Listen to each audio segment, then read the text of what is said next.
Welcome back to the news at 10. Let's get more now in sports news with Charles Aruka.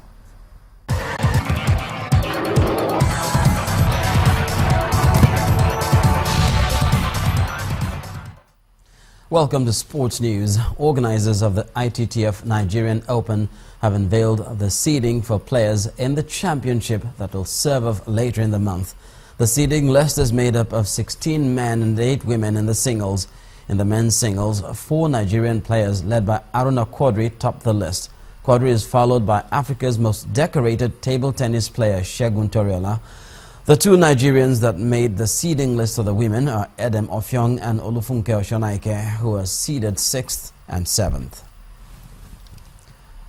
In football, Real Madrid reached their 14th European Cup final and ended Manchester City's hopes of a maiden title after securing a 1-0 victory in the second leg of their Champions League last 4 clash. Zinedine Zidane's side will face city rivals Atletico in the final for the second time in 3 seasons after a first-half own goal from Fernando was enough to secure a narrow win that barely reflected Real's dominant display. The victory opened the door for Real Madrid boss Zinedine Zidane to end his first season at the club with club football's most coveted prize, while ending City manager Manuel Pellegrini's hopes of signing off from the club with European silverware. In football administration, the ethics arm of the World Soccer governing body has opened formal proceedings against former FIFA Vice President Jeffrey Webb.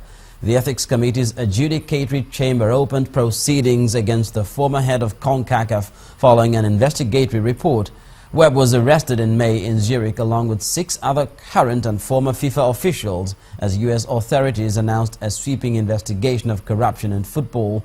The arrests were part of a wider U.S. probe of bribery and kickback-related offenses that have rocked the sport's governing body. In tennis, top seed Novak Djokovic outclassed Croatian teenager Borna Koric 6-2, 6-4 to go through to the 3rd round of the Madrid Open. The Serb world #1 bidding to become the first man to win 29 ATP World Tour Masters 1000 events controlled the match from the baseline and dropped only 5 points on his own serve during the first set on his way to victory in 78 minutes. Djokovic goes on to face Spain's Roberto Bautista Agut.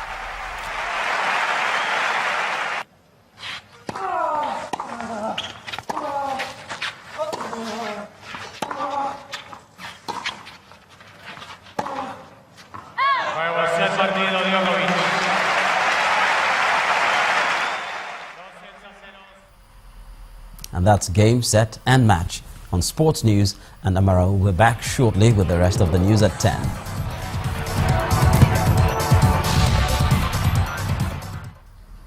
To the community now, the destruction of property and farmlands by erosion continues to be a cause for concern to some residents in Anambra State. Our report tonight examines the impact of erosion on Arauco community and the residents' appeal for intervention from the federal government. Now you're talking.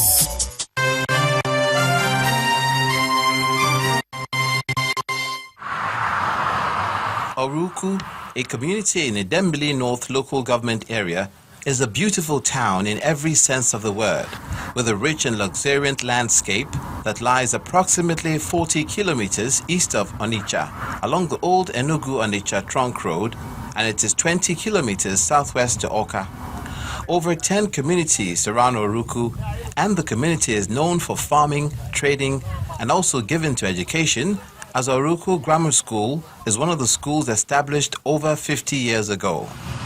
As beautiful as the community appears, it runs the risk of being destroyed by erosion. The wide gully at Ameke, according to the villagers, is because of a sudden landslide caused by heavy rainfall in 2015, as well as the massive collection of runoff water from several villages rushing down the drainage channel across unprotected land. Before then, it was just a very small, what I refer to as erosion. But after the rainy season of 2015, the whole thing is submerged.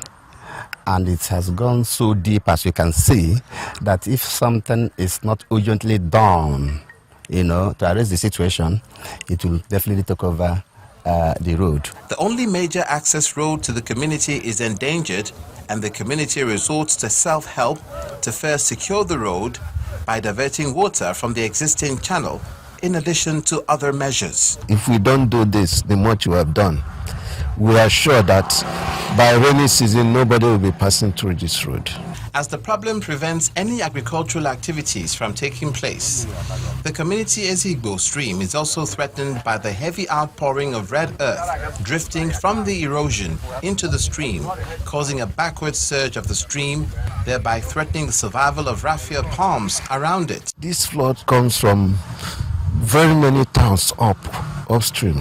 So many towns all there. This is a channel because the final destination will be where they find a river or a stream. So that is why we are suffering this bug. Thousands of them have been eaten up by the river, by the backward surge of the river. And in fact, most of our palm wine tappers are jobless because their raffia pantries are gone. The principal of Oruku Grammar School, Isaac Uzochukwu, is helpless as the existence of the school is highly threatened. If the erosion is not checked, in fact, within a space of some few years, it will just swallow this school. The gully that tears through Ameze is devastating as the village has lost almost all their land to erosion. This village doesn't even have a farmland. This limited space in a developed area now, which we are even trying to prevent this erosion approaching and engulfing it, is very small, landmass, very small. So we are talking of where to build our houses for those who can. Now that is why it is an emergency, an urgency, an SOS message to the state and federal government to come to our rescue. So we had a meeting with the Honorable Minister for Environment last week. She's already looking at what she can do with a site like Nanka and the rest of them. But the scale of intervention needed to be done by the federal government on erosion is that, is quite huge. And unfortunately, each rainy season that nothing happens, worsens the problem. Nothing will soothe the people of Oruku better than having the reassurances of the speedy intervention on the part of the state and federal government that urgent measures be put in place so that the two villages in the community, as well as nearby Alo community, will be saved.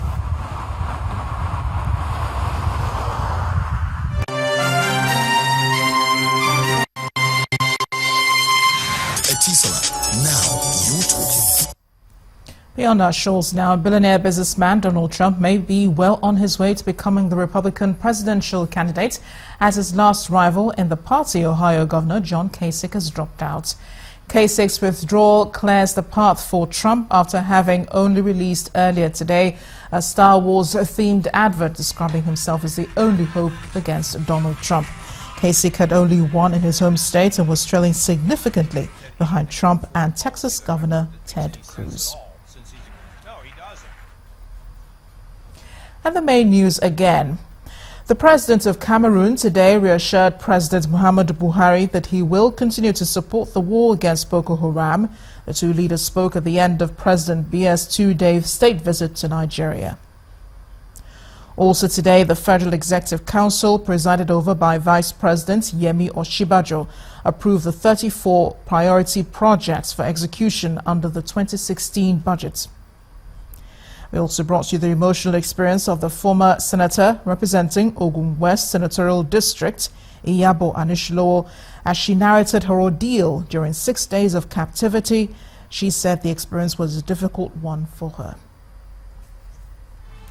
That's the news at 10 tonight. Thank you for watching. I am Amarachi Ubani. Good night.